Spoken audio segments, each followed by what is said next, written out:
Hi, welcome to Questions with Krista. So happy to have you. We're going to be talking today about, number one, how to build a team. Number two, a new realtor having issues starting, social media is not working, nothing's working, they're getting fed up. What's the answer? And lastly, the best way to set expectations and boundaries for your clients. So let's get into it.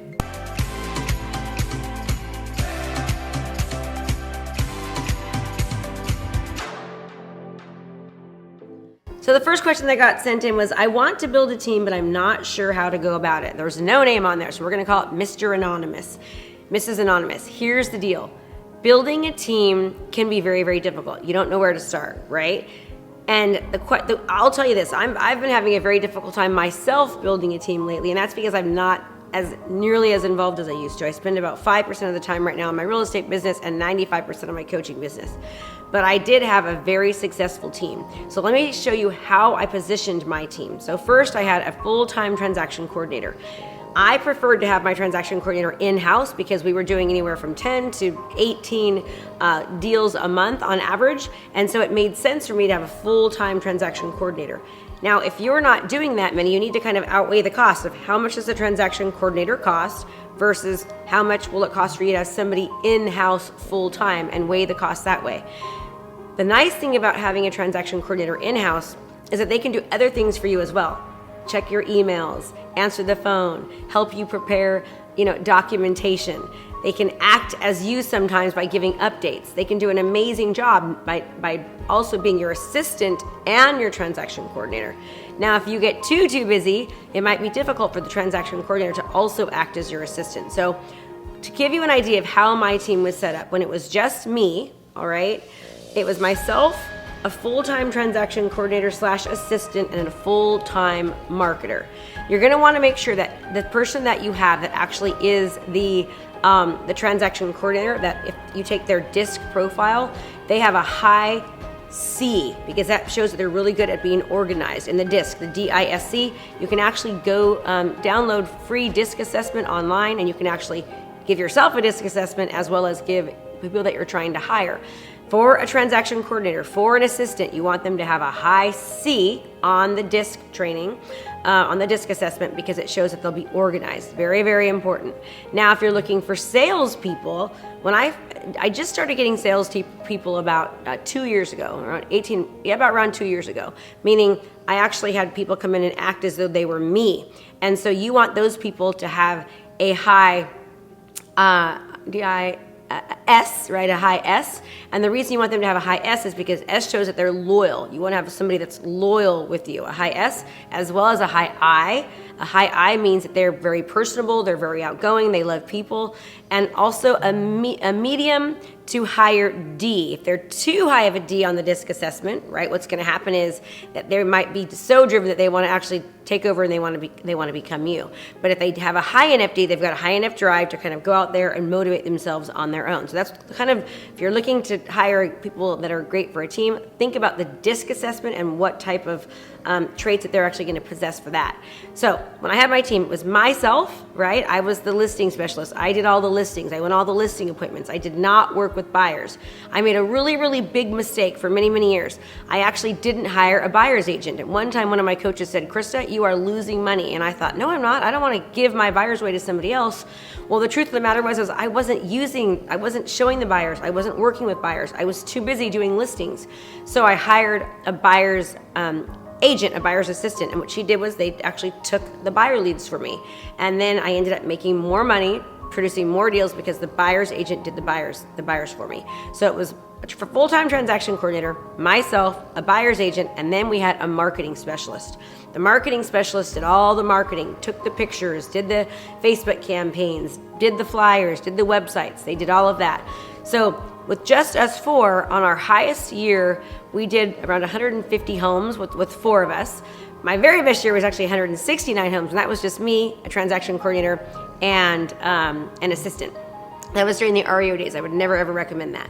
So setting up your team, you've got to make sure that the people have the right personality styles, the right personality types for the position that they're going to do. Highly recommend taking the DISC assessment, noticing where they fall at on the DISC profile.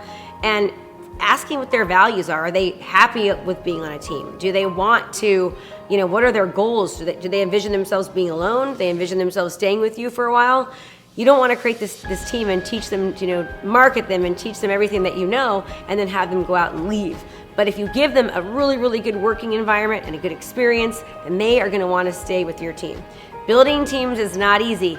It's definitely doable, but you are going to have to be still involved, right? If you're generating a team, you want to be as involved as possible, because personally, I'll tell you, as I've stepped away from my team and I have not been present, it has really made my team suffer, right? So if you're not going to be present, you need to make sure you have a good manager, a good operations manager that can actually meet with your team on a regular basis, hold them accountable, see if they're checking in with their leads, see what they're doing, making sure that they're on top of things, right? That's the best way to create a team that will work for you. And it's going to take time and tweaking and constant changing to get that team right. Definitely doable, but definitely does take time. So I hope that helped. Now I've got a question from Todd Montgomery. He says, I'm a new realtor at the young age of 52. What is the best way to get clients? I do open houses, social media with little to no luck. I've been going out at this for about 5 months, and I'm getting very discouraged. I'd like to get some sales. Okay, Todd, so here's the thing. First of all, you are young, just like me, and I'm sure it's very, very difficult going into a new profession. But the best way to actually not only generate leads, but actually to get clients, Todd, is to produce content that's relevant to them. Show up as the community market leader in your area. Anything real estate related, community related, interest rate related, anything that has to do with real estate, mortgages, loans, or your community lending, you should be talking about it, giving information, giving advice, educating people about the real estate industry, educating them about the buying process, the selling process, what it takes to get a loan, credit. Be that go-to trusted advisor, information giver, and resource. The more that you can do that, you're not going to have to do as many open houses. You're not going to have to, when you run your social media campaigns, you're going to be successful. Let me tell you, one of the biggest mistakes that I see with social media with people is that they want to get married before they date, okay? We need to make sure that we are grooming our community. They need to get to know us. They need to learn to like us. They need to learn to trust us. They need to see us as that community advisor, as that authority figure. And the way that you become that authority figure is by giving as much content, as much information, and being that trusted resource that they can go to for help and advice. It's being that person that makes their life easier. It's showing that you know what you're talking about. The more that you can do this, Todd, I'll guarantee you that you are going to start attracting clients. And even better yet, you're going to start attracting the kind of clients that you want to work with and that want to work with you. I know it's hard, but don't give up. This kind of thing takes time. You can't just jump into a new career and expect for the clients to come to you. You've got to show them that you're an authority figure, that you know what you're talking about, and that you are there to serve them. Also, Todd, go to the office every single day. Show up. Show up at the office. Get up in the morning early. Get dressed. Get some nice looking clothes on that make you feel good. Show that you're confident. Just by showing up every day, getting up early, getting dressed, right there, you are one step ahead of most other agents, because a lot of agents are sleeping in. They're not treating their business like a business. They're strolling into the office at 11 o'clock. They're leaving at 4 o'clock, and they're just not treating it like a business. Think about if you had a regular job. You would need to show up every single day from 8 to 5 or from 9 to 6 or whatever it might be. Treat your job like that. And in real estate, you've got to work weekends in most cases. In the beginning, you've got to work nights. As you start generating more respect, as you start having a higher demand because what you do is different and you're more valuable, you can change that. But in the beginning, you've got to be willing to stop, drop, and roll when people want to work with you. Now, obviously set your boundaries, and that takes us into our next question. This is from Jimmy Vo. Jimmy Vo says, I need to learn the best way to set up expectations and boundaries with my clients, especially this time of year. What is your best tip? Here's what I always tell my buyers and sellers. Here's what I told them when I was selling real estate full time.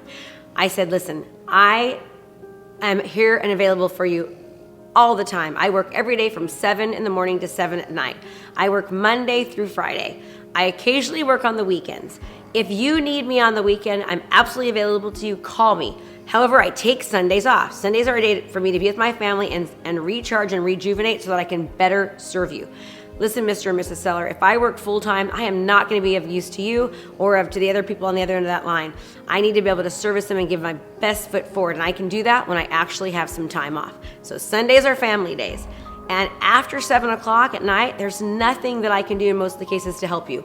I want to respect the other people on the other end of the deal. So unless it's a complete emergency, do me a huge favor. If you've got a question, leave me a voicemail and I will call you back the next day. If it's an emergency, text me. I'll get back to you if I can. But if I don't, please know it's because my phone is off, I'm spending time with my family, or I'm just resting and rejuvenating so that I can actually give you the very best service possible. You've got to set expectations. Tell people. Don't be afraid to tell them when you're having a day off. Don't be afraid to tell them when you turn your phone off. Answer your phone at a certain time every day, right? Set that expectation with them. But knowing that if you do that, the only problem is that if you have a lot of leads coming in, that it's better to respond to those leads quickly. The more quickly that you actually respond to leads, the more quickly that you're actually going to be able to convert them, because the conversion time absolutely decreases incredibly by, I think it's about 500% after just 30 minutes. So if your idea is to convert leads, you need to have somebody else answering the phone to convert those leads, or you need to understand that you're not going to convert them as well when you're trying to set up proper boundaries and expectations. Also, if somebody asks you to show a property on your birthday or on a holiday or your anniversary or Christmas or Thanksgiving, just quite frankly, just tell them no. Let them know that, it's the holiday and the person on the other end doesn't really want you going and showing up and, seeing their house, because they too, it's their holiday as well. So people respect boundaries when you tell them and you tell them why and you're upfront with them. What they don't like is when you don't tell them that you have certain expectations or boundaries or guidelines, and then you just don't answer the phone, or you kind of avoid them. But if you tell them and you're upfront and you're honest, it should not be any problem at all, Jimmy. So I hope this information was helpful for you. Do me a favor, turn your post notifications on so you know when we have more content coming out for you, as well as subscribe to my channel. And as always, thank you so much for being here, and make it a great home selling and buying day. And as you know, when you do what you love, people love what you do. Hey there, I have a brand new podcast called Fired Up with Krista Mashore, where I bring my high energy right to your ears. This podcast is available on all your favorite podcast platforms. So do me a favor, go subscribe and leave a review. All this information is free, and I cannot wait to teach you everything I know. Thanks so much for watching my video. You can learn more about how to be a successful real estate professional by watching other videos that I have.